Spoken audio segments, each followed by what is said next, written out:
Oh, yeah, just 1 minute. Yeah. No, it's not this. It's okay for you? Yes, we can see the PowerPoint. Okay. Yeah. Good afternoon, and thank you very much. Natalia and me, we discuss about corporate social responsibility global trends. My presentation is focused on business ethics on the fair trade market. Why do we think ethics is important in business? This is my first question, and it's related to business ethics. And in the second part, we will discuss about corporate social responsibility principle and the fair trade market. Why do you think ethics is important in business, according to you?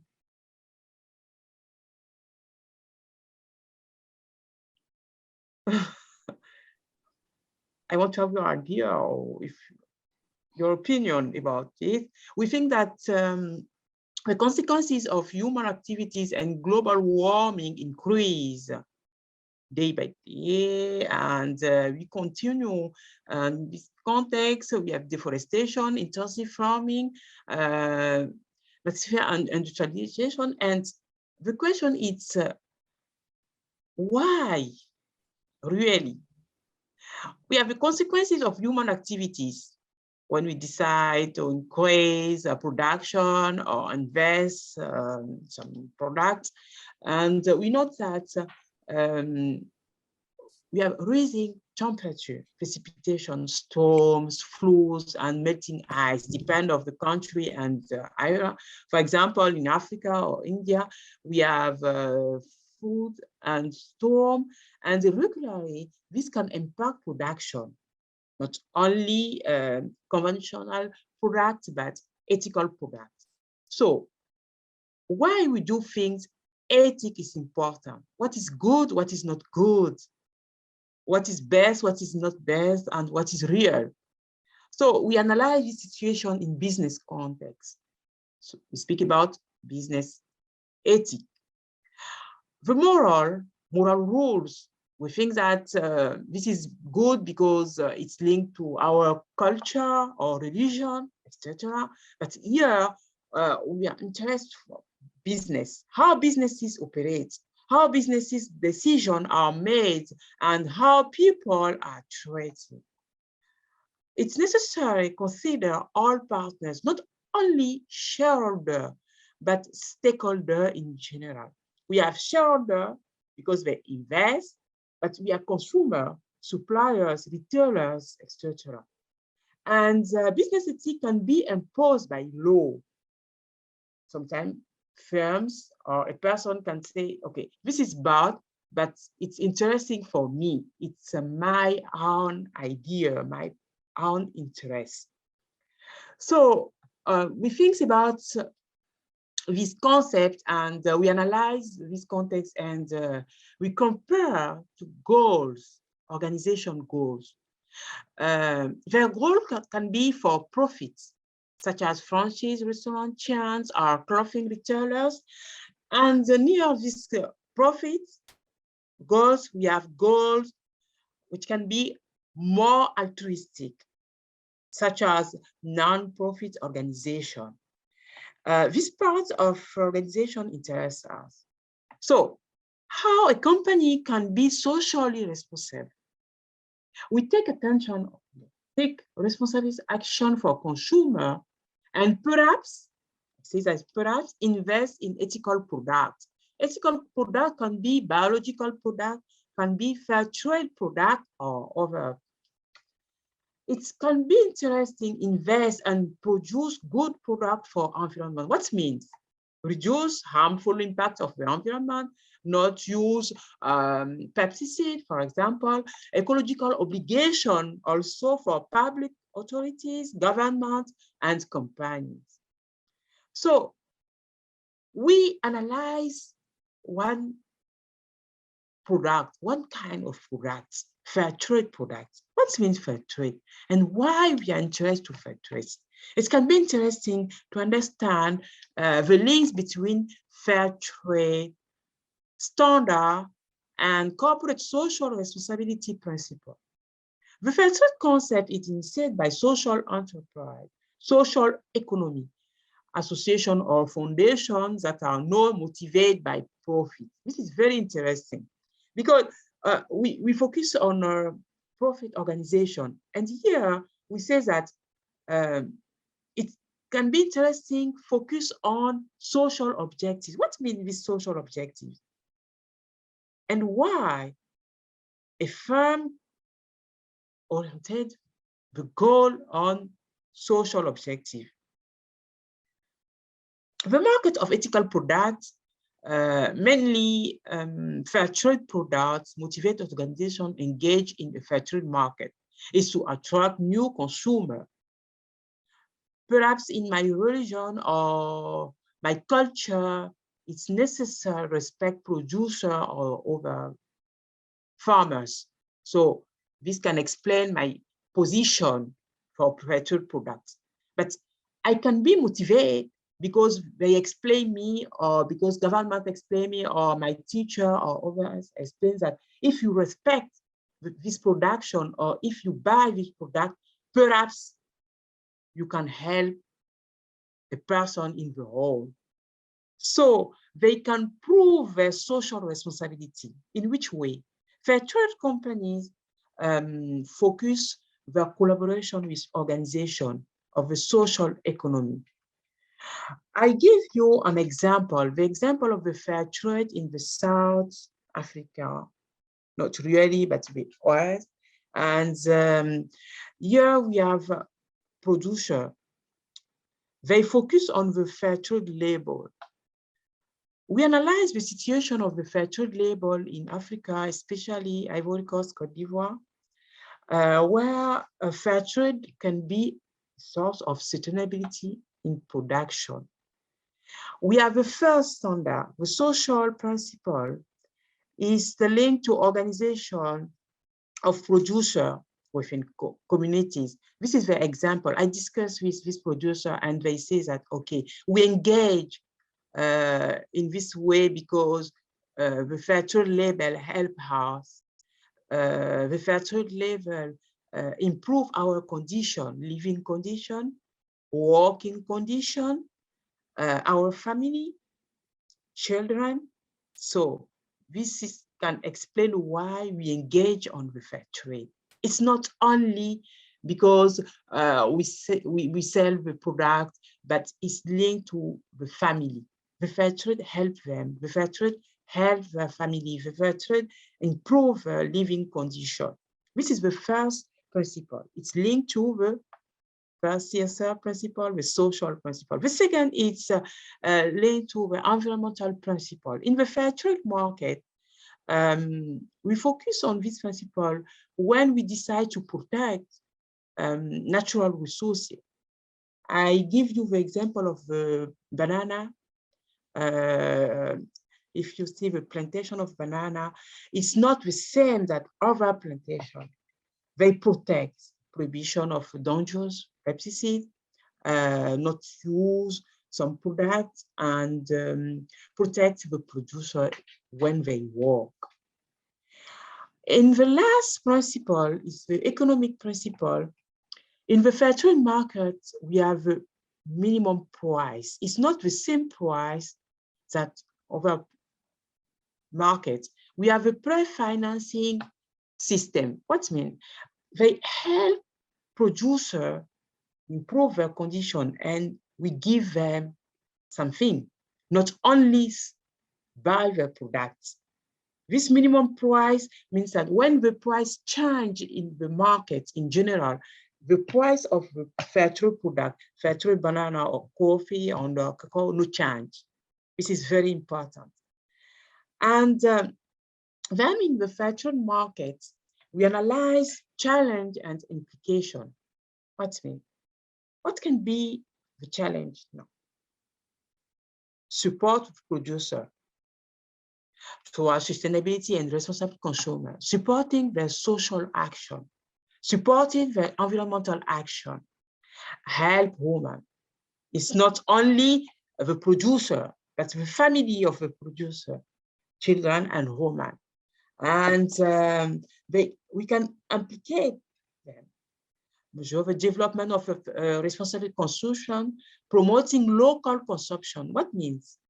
Normally, we have producer in the south, and the final product in France, for example, or Russia, in other country, and they say that the price of the fair trade products is very high.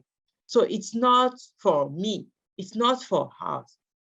It can be interesting that government discuss and have agreement according to the price of the fair trade product and promoting the local consumption of the fair trade product, stimulate the local demand, avoid product loss. This is very important. And since 2000, I think that 20, the government in Côte d'Ivoire, for example, organized the National Fair Trade Day. This is very interesting. It's not the National Fair Trade Day that the Fair Trade Summer in France or in UK or Netherlands, but the National Fair Trade Day in Africa and for farmers.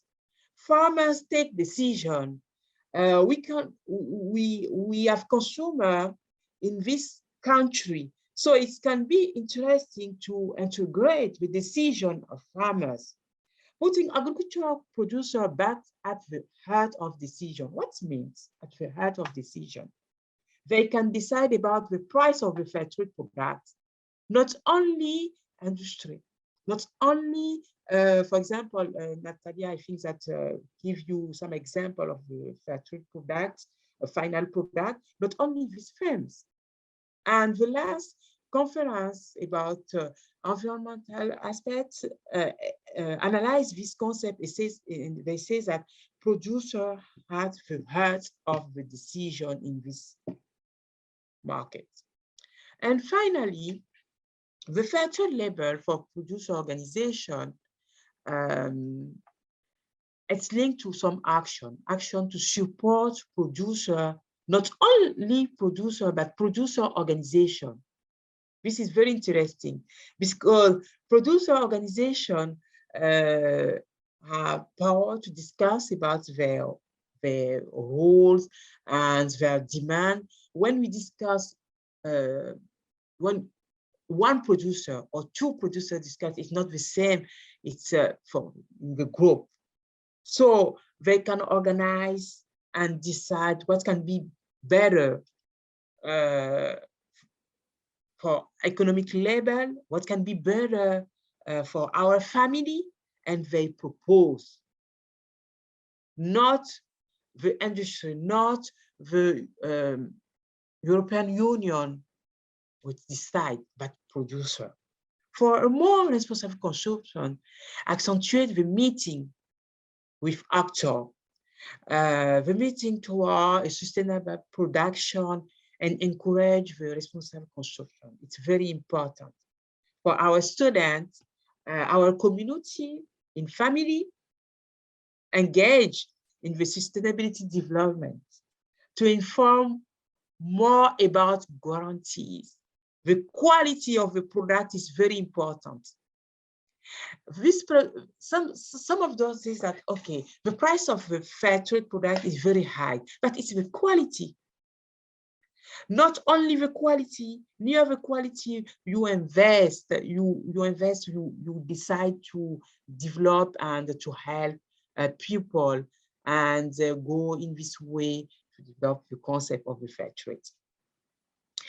The fair trade in the South and the fair trade in France, I will finish my presentation in this concept. Since 2050, the government in France integrate the fair trade in the climate change obligation. And they say that the fair trade label can help to improve corporate social responsibility principle.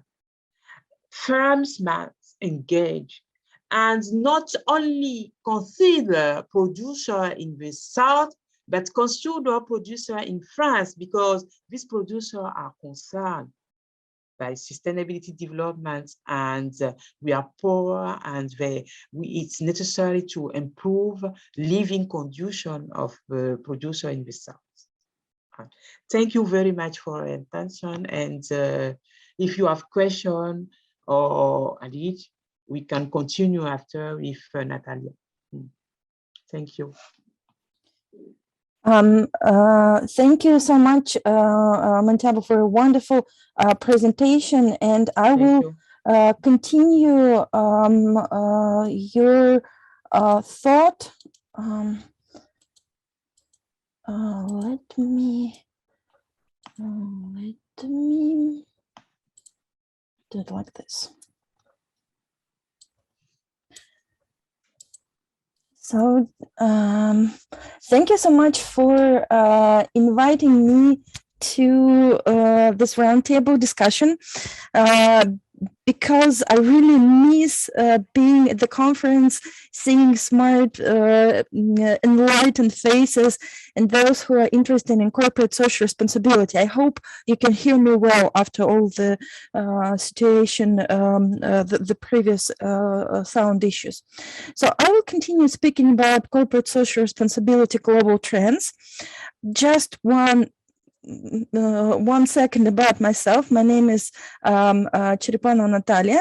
I'm associate professor in Tomsk State University. You can hear you can see our logo here. So hello from Siberia. And I have been studying corporate social responsibility, I think, for already 8 years. So this subject is of a great interest for me. And today I would like to continue talking about the trends in corporate social responsibility. Corporate social responsibility is a business practice which is not that old. The active corporate social responsibility started in 1970s, and the results of the corporate social responsibilities, well, business practice, we saw in 1990s. And yet we can already say that we have a new trend in CSR. We have the CSR practice that used to be and the new CSR practice that we are seeing right now. And fair trade, Mantiaba mentioned earlier, is one of them. So today I'm going to give you a review on the traditional CSR. I call it fragmental or segmented CSR. I will explain it in a short while. And I'm going to talk about the trends in CSR, the contemporary CSR. So the traditional CSR, the CSR that started 50 years ago, it continued probably until the early 2000s. It was a CSR driven by the pressure from external stakeholders. So basically the companies, they were feeling fine doing the things they were doing without introducing ethics, without introducing CSR. But external stakeholders, they would come and ask, are you sure it is right to do like this? And it made companies think about actually the business practices they had.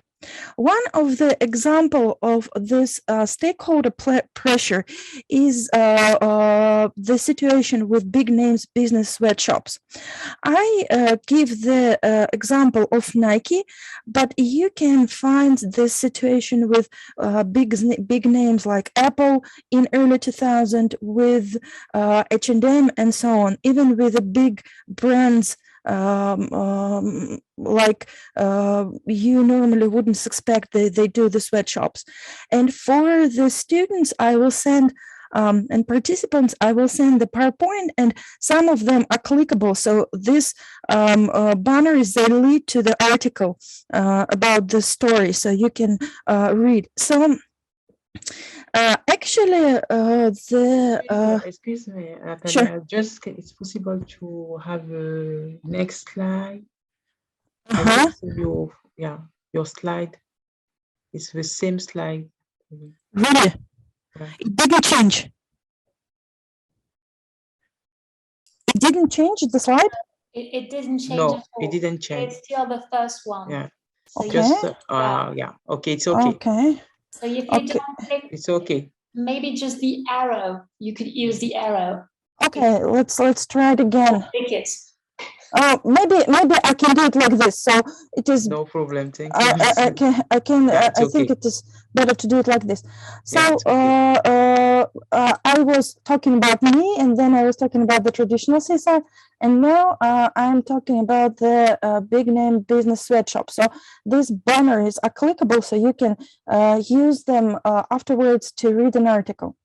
So in early 2000s, it was the time of recognition from the companies that actually customers have a say in their business practice. After discovering that their favorite sport shoes, t-shirts were made in the situation like this, people would go and protest. They would say, just don't do it. We know the Nikes just do it. So customers try to tell Nike that we don't want your product to be manufactured like this, with the situation of sweatshops. And many big brand companies, they had to review the condition of work for the outsourced employees. And they changed it, and there is a link. So here is a link for the situation describing continuous changing from Nike. Quite interesting article. What did Nike do after the protests, after the situation with sweatshops was brought to light? So the CSR, the traditional CSR, is driven by the pressure from external stakeholders. Another characteristic of traditional CSR is a way of sharing business success with the community. So the idea of sharing the success with the community means that the company that gains wealth, gains profit from doing the business, decides to give something in return to the community. Interesting point that in traditional CSR, the company gives, well, as much as it can, and when the company wants to do that. So there is no strategic element in it.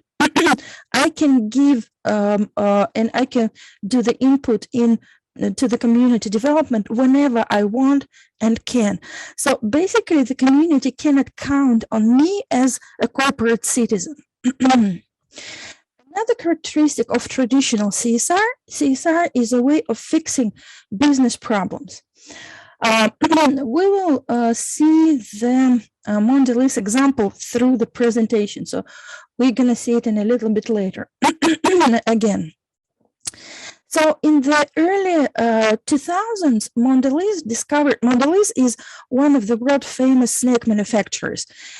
Even if you don't know the name of the company, you surely know the brands presented here. At least in Russia, you can find it almost in any store, like Milka, Tuk, Cadbury, and things like this. So basically, in the early 2000s, parents blamed Mondelez for their children unhealthy eating, saying that you promote snacks which are unhealthy. And Mondelez actually accepted that accusation, accepted that blame, saying, okay, well, we will try to solve this problem. We will try to introduce more of the whole grain snacks. We will educate children how to eat healthy, that chocolate is not the only thing you can eat through the day. But the point is, in the early 2000s, Mondelez with the help of CSR, Mondelez was trying to fix this business issue, like when stakeholders were unhappy with their product. In a short while, we will see how the Mondelez CSR looks today. CSR, in the traditional CSR, it is the separate program in an organization. Normally, when you think about corporate social responsibility in 1990s and early 2000, it was whether a separate program, whether the separate action that the company could say, we are doing corporate social responsibility, and this is our program for external stakeholders and for internal stakeholders. So they could highlight it, they could show this information. Why it is bad? Because, well, it is not really, I can't say it is bad, it is just the corporate social responsibility was not integrated into the strategy goal. It was just one of the business processes introduced into the company. In a traditional CSR, it required efforts from manager to persuade shareholders in CSR necessity. It is not a secret that active corporate social responsibility requires money, and normally it comes from the company's profit. And not all shareholders were happy to share it, saying, this is probably not what our stakeholders needed. And sometimes persuading shareholders in a necessity of fair trade was also very difficult. Traditional CSR may also come in a form once in a lifetime action, especially for small business actors. When companies were looking into the CSR question, they asked themselves, especially small business, why do I need it? What kind of benefit I would receive from it? Today, earlier, we discussed with Mantiaba how students perceive corporate social responsibility. Well, when we are talking about CSR with students in Russia, sometimes they ask, can we call that corporate social responsibility is the same as marketing, because it helps to increase the image of organization, improve the image of organization. It makes organization more visible for the customers. And from this point, small business actors, they would try corporate social responsibility as the way of testing to improve the image. I'm doing a small thing and I'm seeing whether it's going to help me. Normally, once in a lifetime action of CSR doesn't. For example, in Russia, small business would try to do sponsorship or charity. And usually it looks like once in a lifetime. I'm doing it and I'm waiting for the response from my customers. But usually this once in a lifetime action doesn't bring any feedback or a great boost in the customer's activity. The traditional corporate social responsibility may create conflict with the company's strategy. This is not a secret that corporate social responsibility, if introduced properly, requires introduction of ethical behavior inside organization, ethical approach to the customers, to the production, but it may have a conflict within the company's strategy. For example, the fair trade program Mantiaba described earlier may be more expensive for the company to practice, because if you use the fair trade cocoa beans, oranges, fair trade labor, you have to spend a little bit more money on it. And if the company doesn't understand the necessity of this process, doesn't recognize the long-term consequences of not doing this, it is pretty hard to do for the strategy to change the strategy. The traditional CSR are highly dependent on top managers' vision. Usually, the traditional CSR this is the way top manager introduces it. And the employees or stakeholders of organization, they don't have much of saying in a feedback using the CSR. It's like, I'm giving you this amount of corporate social responsibility. Take it, and I hope you're happy. So no feedback, no arguing, no involvement of internal or external stakeholders. And the traditional CSR could be easily excluded from the company plan, since this is the fragmental, this is the separate program.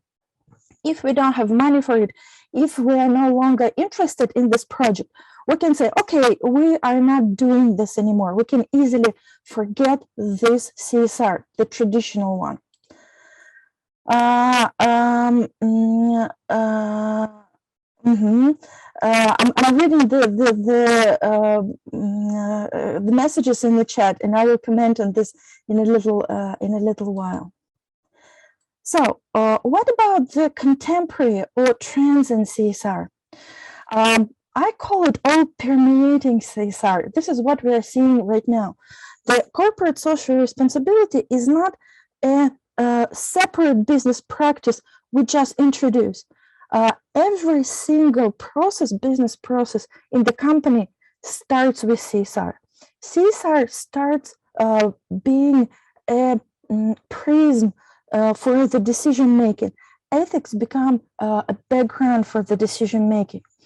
In the contemporary organization, corporate social responsibility as a vision and organizational culture in both ways. So when new people come to the organization, they usually learn the ethical code, how organization treats climate change, values of organization in terms of equity and relation with the stakeholders.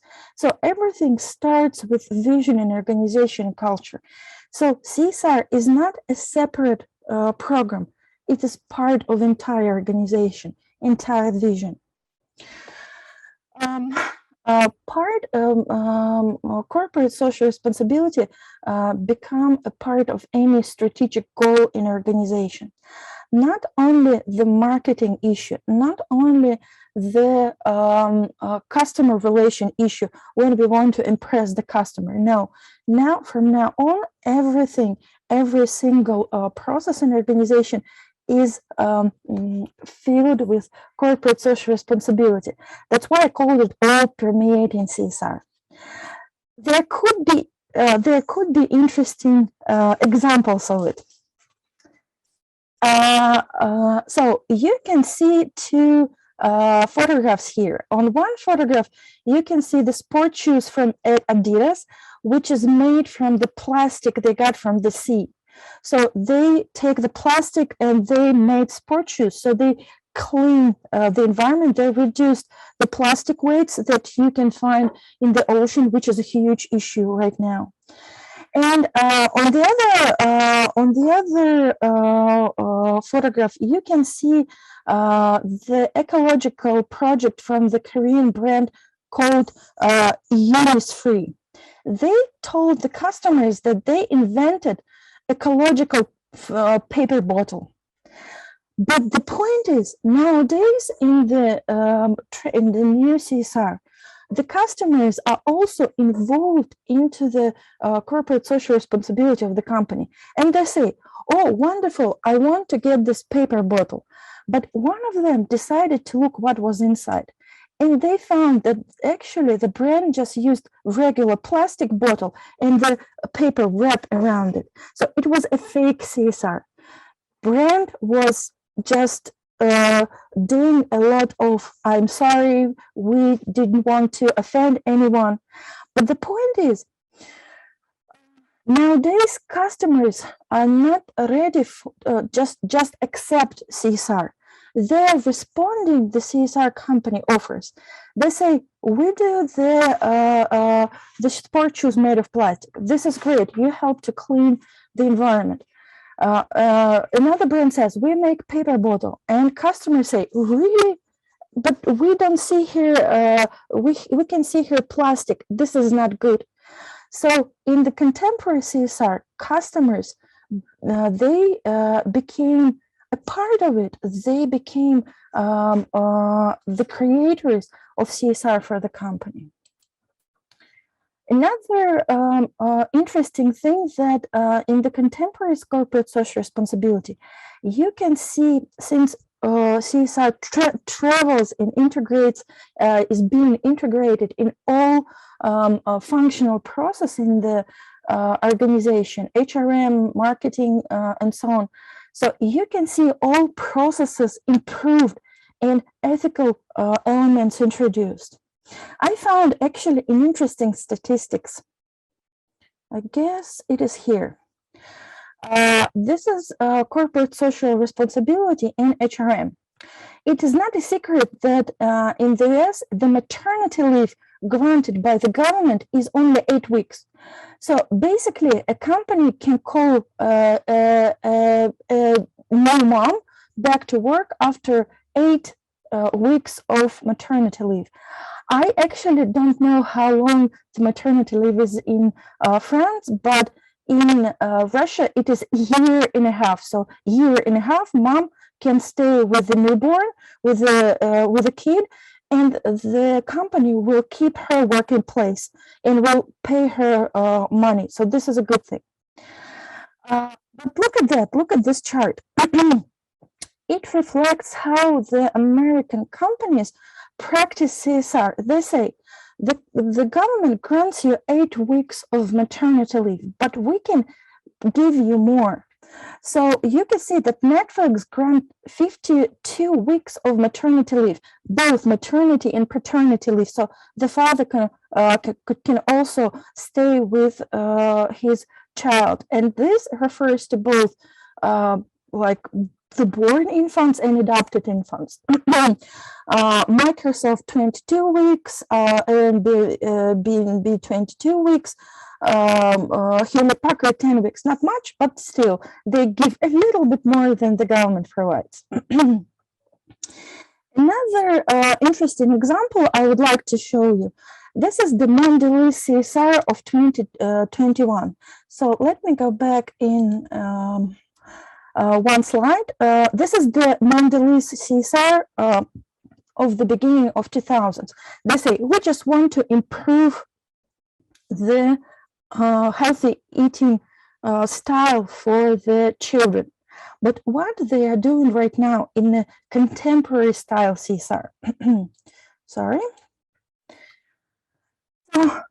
They do research and they ask their customers, how do you choose snacks? What should we do to help you choose your snacks?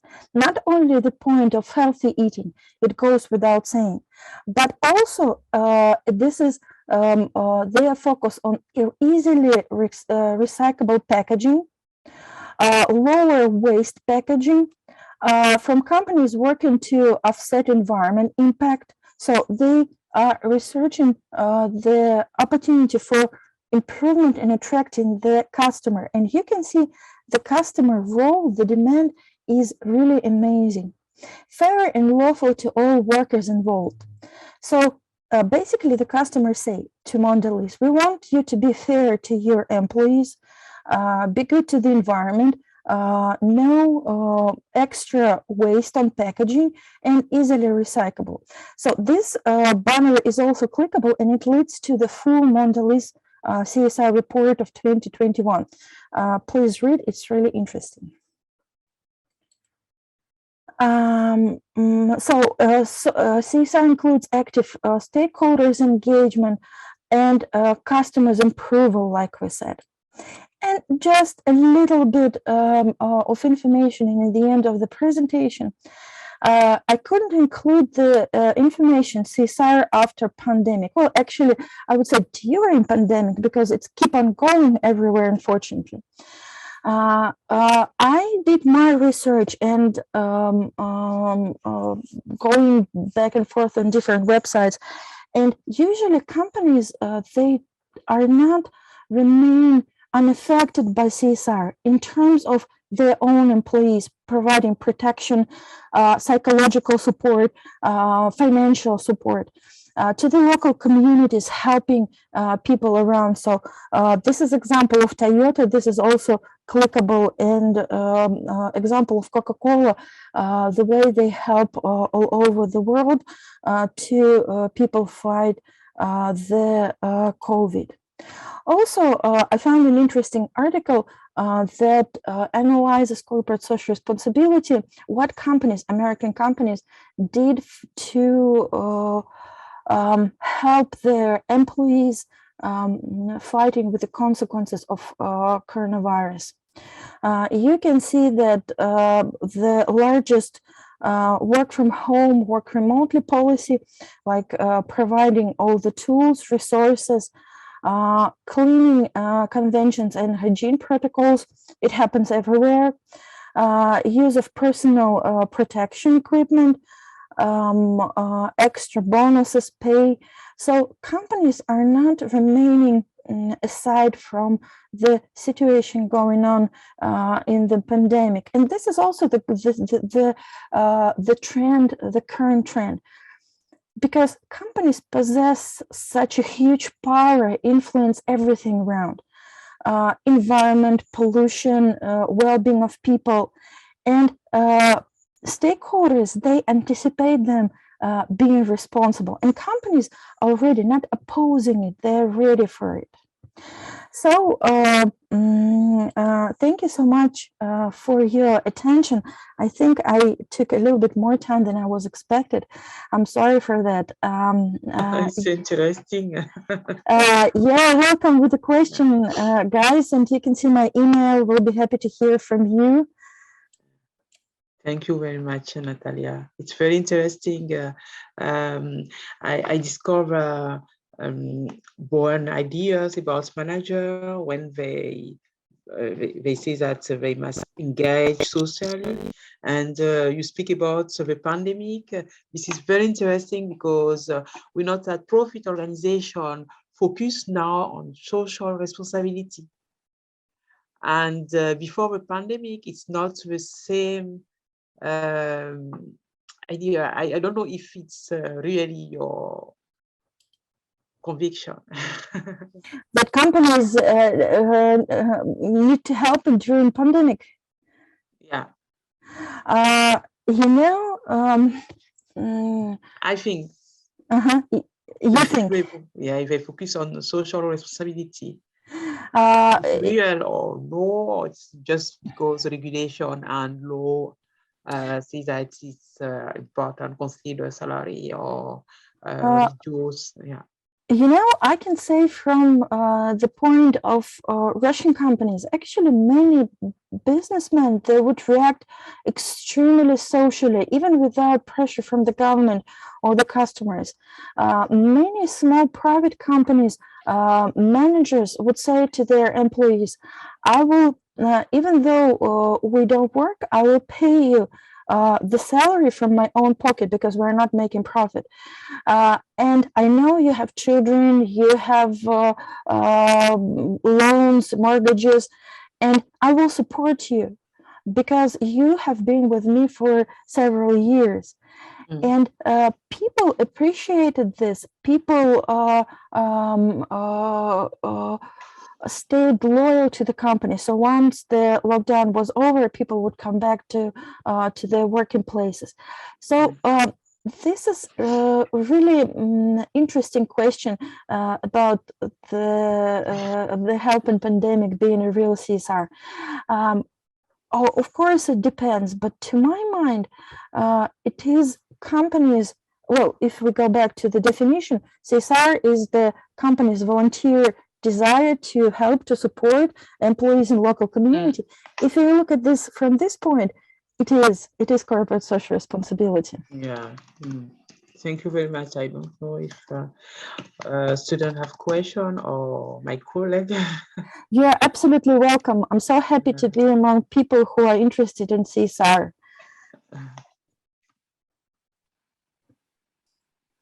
Students, do not be scared. And don't be shy.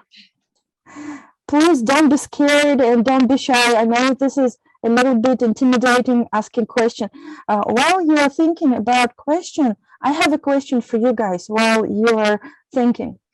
I wanted this to be a center of my presentation, but then I decided to go for the global trends.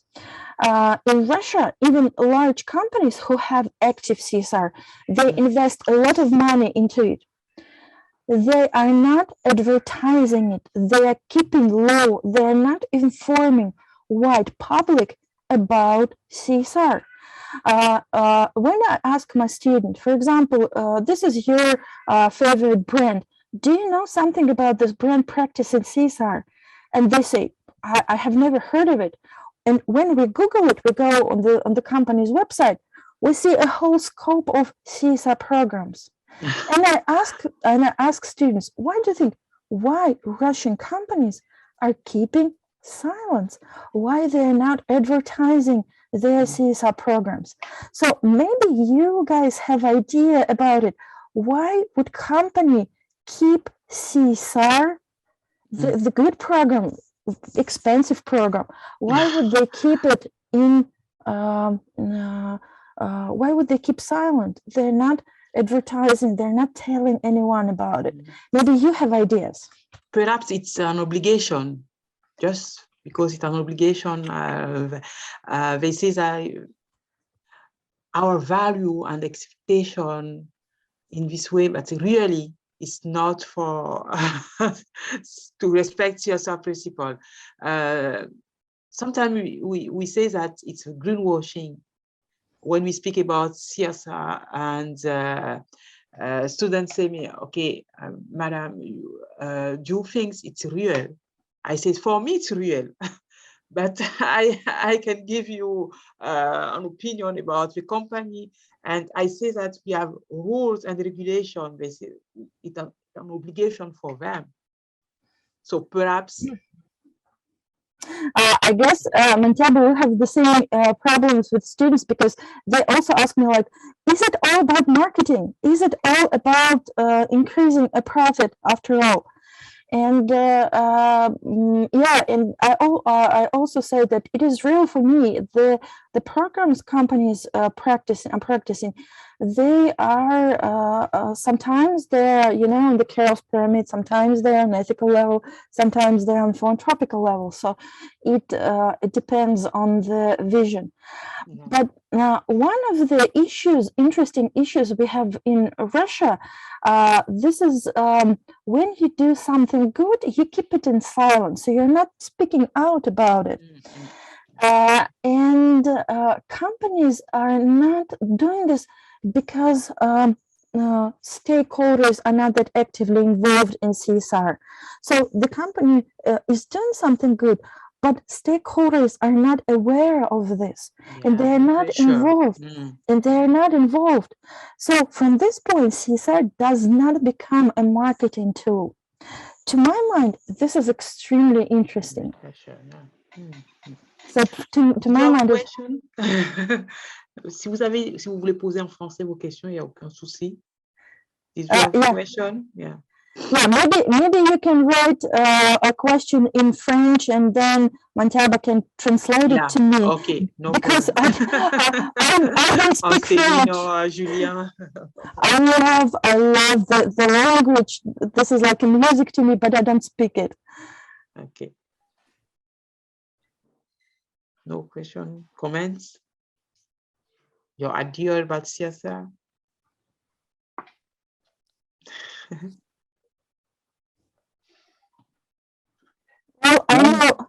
C'est très intéressant ce qu'elle raconte. It's very interesting that you said. So if the students have got some question, that don't have to hesitate. Les étudiants qui sont timides, tapez vos questions en français dans le chat et on traduira, c'est promis. Bien sûr. Ou même vos observations.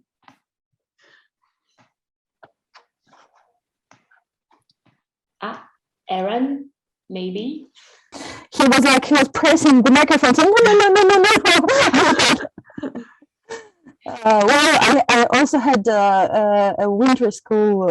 We've also been to the winter school, and we also were trying to pull out the students for the questions, and they were like, "Oh, I'm too scared to ask questions."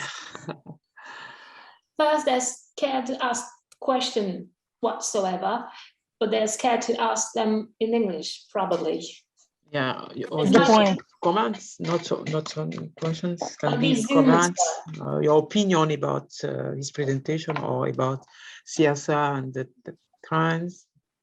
Well, what I guess is going to happen in the future, when current students, when you graduate and when you enter the company, this ethical and CSR approach to the decision making is going to be your reality. So not the fragmental CSR, not something you can easily put aside, but the strategic CSR, the ethical approach to the decision making. When you will think, if I made this decision, which stakeholders may be hurt? How can we avoid it? And from this point, the CSR theories, the CSR practice is going to help you a lot. Yeah. Sometimes very difficult about the decision because we have the pressure of lobbying.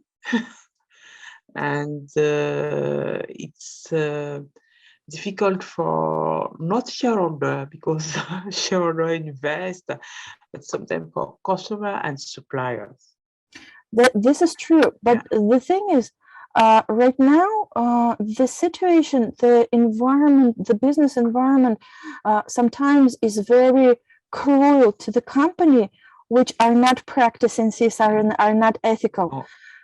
Because it is now very easy for customers to say to the company, "You're not doing a good thing," and they just switch to another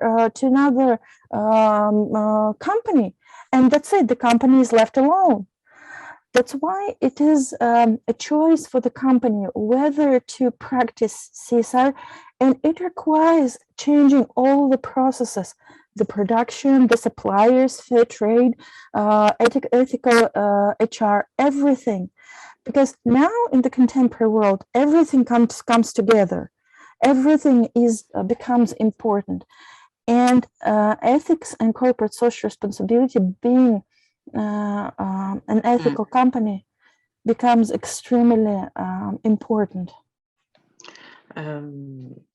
Question. Excuse me, at the beginning of my presentation, I don't give you information about my research because I discussed before with Natalia. I am associate professor just for Celine, excuse me. And my research are focused on corporate social responsibility on the fair trade market and with small and medium entrepreneurs. And I teach marketing, organization, and environmental aspect links to CSR. Is mainly my research and my courses are around CSR and the development of the company. I work also on the nutritional health market. Oh, wow. Not mainly linked to fair concepts, but in general, the nutritional market. In this market, we have co-branding, and sometimes one brand it's at the top level, and they work with other brand, and this brand is not in the market. So I want to understand this concept of co-branding, and now it's ethical or no ethical. This can be linked to the conception of CSR also. Wow, I think it's very interesting, guys. This research, and I guess what is also interesting about corporate social responsibility right now, that if you take any business process, any function in an organization, you can see CSR there. So it is not something which comes as addition to something. It is not the fragment of business. It becomes the entire business because the customer asks, how do you treat your employees? Where do you take your raw materials? Are they fair trade? What do you do with your wastes? Are you fair to your employees who are on the maternity leave? What is your production? Is it sustainable? So basically, you cannot just take one action like in a traditional CSR and say, okay, I'm going to be honest about this, but I will cover everything else. No, everything should be transparent. Yeah, CSR is not based only on law. Absolutely right. Ethics is very important at the beginning. Well, I guess me and Mantiaba, we are so into CSR. So, guys, you're just sitting and listening. Maybe you came up with questions. I do have a small question. Yeah. Okay. It's not really a question. It's something that I would like you to explain to me. You've talked about the Russian companies actually practicing CSR, not talking about it, being That's silent, true. being discreet, not bragging about how CSR they are. What do you think about the companies that are actually doing the opposite, like bragging a lot about how much they respect CSR rules, but in reality are not really abiding by the concept of that CSR rule? Thank you, Celine, for the wonderful question. It is a really, really wonderful question, because this is like the opposite things, right? I'm doing this, I'm not talking about this, I'm talking, not doing. And I think the interesting part about it that now customers and stakeholders, since they're becoming more and more involved in it, in the process of CSR, they are not accepted just what the company is saying for granted. Like, we are listening and we are believing you.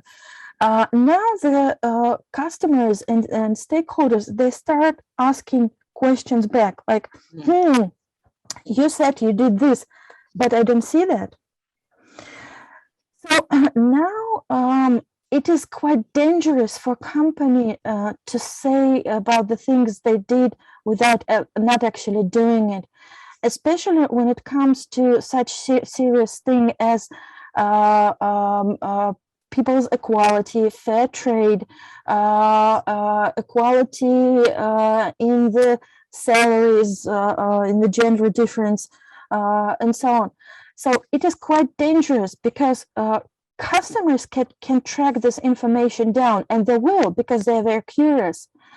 And in this case, the company would have to explain themselves, saying, oh, we didn't mean that, we meant that, but it may ruin the trust of the customers to the company. This customers' involvement in CSR, active role of the customers, now makes this bragging very dangerous. To my mind, this is only my vision. Maybe Mantiaba has a different opinion. Thank you so much. It's just a reputation, and once it's tainted, you lose the customers. Absolutely, absolutely. I remember it was a scandal about probably one of the clothing brand clothing. They claimed that they were not using a real fur anymore in their products, and suddenly, I think it was probably in Germany, someone bought a coat, and they said that actually the company claimed that the fur on the coat was not real, but they discovered it was real. So, and the company had to explain how did they even do that. They had to recall a lot of clothing. So now stakeholders, customers, they're active participant of this CSR process, and they're not easily fooled, to my mind. Thank you. But they do have someone to judge them. Absolutely. I can't hear you, Mantiaba. Mantiaba, we're not hearing you. I say that it's very important. Trust the company, trust the brand when we engage. CSR. I have a question. Yay! Yay! But it's in French. It's from back home. Okay, so he's really interested and thankful for that intervention of yours. How do small businesses in Africa, for example, can actually be part of CSR in production process since the competition is really high globally and they do not have a lot of resources? Is that the question, Mantiaba? C'est bon? We have an example of a fair trade, because my example, it's in Africa. It's about a fair trade labor. Engage in the fair trade or biological product with a labor. This labor of fair trade is an example. It's possible to engage. When we decide to introduce this organization of producers, this can help them respect CSR principle and have minimum price, social, improve their living condition, etc. I think that is this way. I don't know if it's correct for you, because my example is linked to fair trade in Africa. It's for small and medium firms. Vous avez votre réponse. I agree with Mantiaba. It is always a choice for the company, any size company, big or small, whether to practice business fair, to practice business transparent. It is maybe a little bit more expensive than, for example, using the materials of not a good quality and so on. But in the end of the day, it is appreciated by the customers, and it is higher chance for the company to remain in business if they do the business, I mean, in a transparent, in the CSR way. Yes, thank you. Thank you. Il y a une autre question, Mantiaba. Peut-être que tu vas pouvoir répondre. There's another question in French as well. Je vois pas la question. C'est une question de Brice. Ethic, economy. Yes, it's possible if we integrate the concept of ethic in our objective. The objective of the company, it can be a public or private company. Just integrate ethic in your objective and respect standard. It's okay. Je crois qu'il est parti, Brice. Ah. Parce qu'il est là, non, il est là, il est en haut. Ok. Bon, it's the time or no, Céline, it's okay? Non, je suis là. You respect? Yeah, ok. C'est bon, vous avez compris? It's okay? Oui, ça va. Yeah, okay. That was in French. Yeah. Oh, I know, oui, ça va means yes, okay, right? I mean, something like this. So, I know things like this, but this is the limit of my, and let's see, this is, I mean, this is things I know. So you need to come and visit us and learn some French. Thanks. Absolutely, this is actually my dream to do the learning of French, because I think it sounds like music to me, something like very, very delicate. Okay, well, you could teach us a bit of Russian as well then. Absolutely. Russian language is a little bit more like English in terms of grammar, so it's easier to learn for those who know English. We know what to do next year then. Does anyone have another question? Mantiaba, est-ce que tu No, veux... it's clear for me. Would you like to say a few words, maybe to say goodbye to everyone and maybe add something? Uh, Any of you?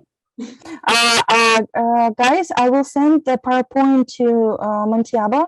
For you, maybe if you're interested, there are many interesting articles on the cases I introduced. So you just click on the banner and you will be forwarded to the full article. And thank you so much for inviting me today. And I was extremely happy to talk about the CSR with the colleagues who are also interested in corporate social responsibility. Me too. Thank you so much. We will continue collaboration and see you soon. Absolutely. Yeah. Thank you very much, Natalia. Thank you. So, as I understand, I bring session to an end, right? I'm here in cold Siberia. So, guys, thank you very much.